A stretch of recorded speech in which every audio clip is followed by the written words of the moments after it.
Hello नमस्कार दोस्तों। आज मैं चर्चा करने वाला हूँ इस विषय के बारे में जो हमारी जन्म कुंडली में 12 स्थान होते हैं, 12 भाव होते हैं।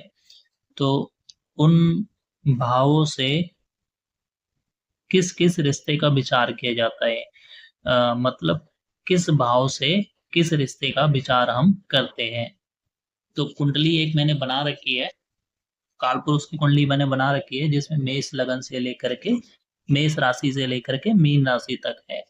जैसे कि मैंने अपने वीडियोस में बता ही रखा है कि पहला घर ये होता है, तो इसी सीक्वेंस चलते चलते 12वां घर यहाँ होता है।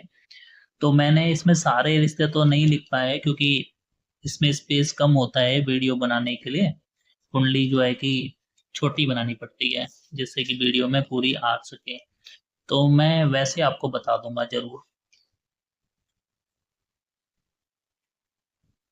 जैसे दूसरा घर होता है, दूसरे स्थान से हम परिवार का सुख देखते हैं, पारिवारिक और कुटुंब में जो भी रिश्ते आते हैं हम सारा इससे देख सकते हैं, दूसरे भाव से।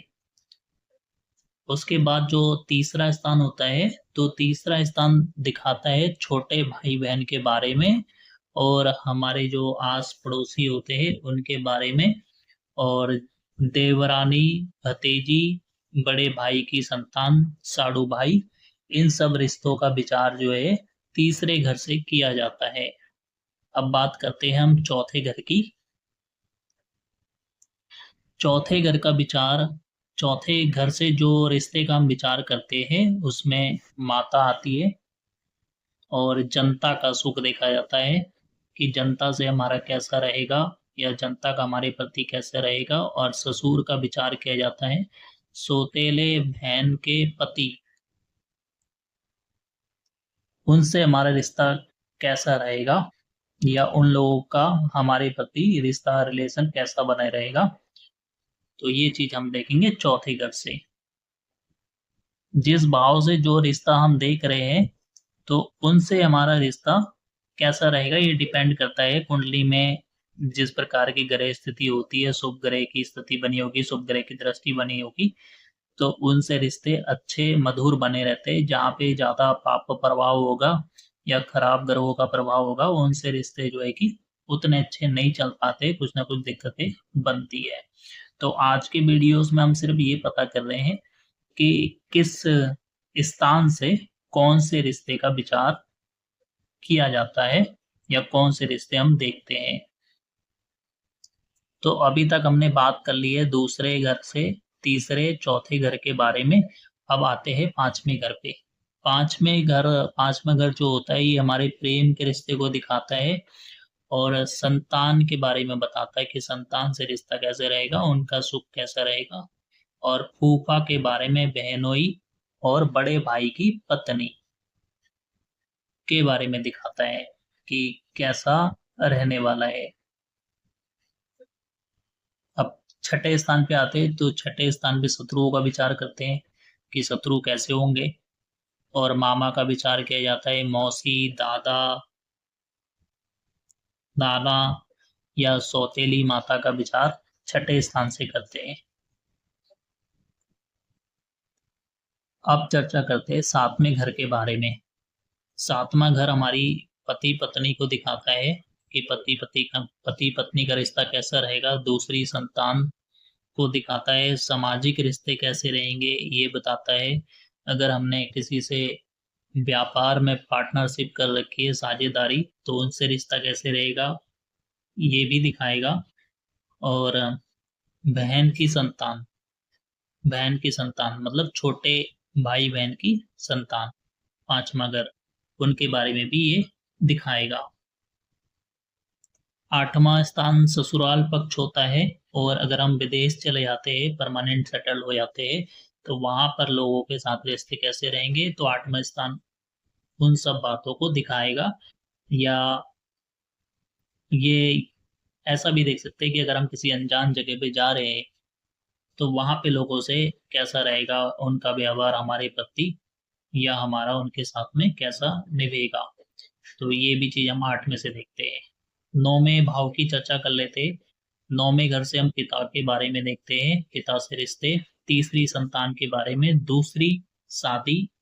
और जैसे तीर्थ यात्रा पे हम जाते हैं, किसी धार्मिक जगह पे जाते हैं, तो वहां पे कैसा रहने वाला है, जो भी लोग हमसे मिलेंगे। और गुरु का विचार, शिक्षक का विचार, उनके साथ कैसे संबंध रहेंगे, तो वो सब दिखाएगा 9वां भाव। या पोते पोती का सुख भी 9वां स्थान ही दिखाता है। देवर की पत्नी होगी, दूसरी शादी, साला और साली के रिश्ते का विचार भी इसी 9वें भाव से किया जाता है। छोटे भाई की पत्नी, ये यहाँ से छोटे भाई बहन को देखेंगे तो इसका सामने जो है वो इनकी पार्टनर का विचार हो जाएगा। तो यानी कि छोटे भाई बहन की पत्नी का विचार भी यहीं से होगा। 10वें घर की बात कर लेते हैं, तो 10वें घर से हम देखते हैं सास। सास हमारी कैसी होगी, सास का स्वभाव कैसा होगा, हमारे पति और पति की मम्मी, इस यहीं से विचार होगा। सौतेले भाई बहन का विचार यहीं से देखेंगे। मौसी की संतान, जैसे मौसी हम यहाँ से देख रहे हैं तो उनकी संतान हम यहाँ से देखेंगे। अब जैसे सॉरी, यहाँ पे मौसा आएगा, मौसी नहीं मौसा आएगा यहाँ पे। तो यहाँ पे मौसा आएगा, तो मौसी मौसा का संतान हम यहाँ से देखेंगे। और यहाँ से भी हम विचार कर सकते हैं, चौथे भाव से भी, कि क्योंकि जैसे मौसा यहाँ पे तो मौसी यहाँ से देखेंगे। तो यहाँ से 5 घर आएंगे तो यहाँ भी संतान बन जाएगा, यहाँ से 5 घर आएंगे तो यहाँ भी हम संतान के भाव में विचार करेंगे, किसकी, मौसी की संतान। सौतेले भाई बहन मैंने बता ही दिया कि यहाँ से विचार होगा। और 11वें घर की बात करें तो ये बड़े भाई बहन, ये छोटे भाई बहन, ये बड़े भाई बहन का विचार यहाँ से होगा। पुत्र वधू यहीं से देखेंगे, जवाई का और बहू का, दामाद का विचार यहीं से किया जाएगा, इसी स्थान से। मित्र का सुख भी यहीं से देखेंगे, या ऐसे कह सकते हैं जो हमारी उम्र से बड़े मित्र होंगे, बड़ी उम्र के लोग जो मित्र होंगे, तो उनके साथ व्यवहार सब यहाँ से हम देख सकते हैं कि किस स्वभाव के होंगे वो लोग। अब आ जाते हैं आखिरी स्थान जो होता है 12वां स्थान, तो वो दिखाता है विदेश के रिश्ते को, विदेश से रिश्ते कैसे रहेंगे। और मौसी, मामी, दादी, नानी, इन सब का सुख कैसा रहने वाला है। सौतेले पिता अगर हो तो उनका भी यहीं से विचार हम करेंगे। तो दोस्तों, ये था जो कुंडली में 12 भाव होते हैं, किस भाव से किस रिश्ते का विचार किया जाता है, इस प्रकार से देखते हैं। अब डिपेंड करेगा किस प्रकार की ग्रह स्थिति है जन्म कुंडली में, उसी हिसाब से अच्छे या खराब ग्रह स्थिति पे डिपेंड करेगा और दशा पे डिपेंड करेगा। बाकी जिस स्थान से जिस रिश्ते का विचार किया जाता है वो हमेशा एक जैसा ही रहने वाला है। जैसे दूसरे स्थान से परिवार कुटुंब का विचार करते हैं ओवरऑल, तो वो हम यहीं से करेंगे, चाहे कुंडली किसी भी लगन की हो। इसी तरीके से ग्रहों के आधार पे भी देखा जाता है कि किस ग्रह से कौन से रिश्ते देखे जाते हैं। वो कभी हम आगे फ्यूचर में उस टॉपिक के ऊपर भी वीडियोस बनाएंगे। आप सभी लोगों का बहुत बहुत धन्यवाद। चैनल पर अगर नए हो तो जरूर से मेरे चैनल को सब्सक्राइब कीजिएगा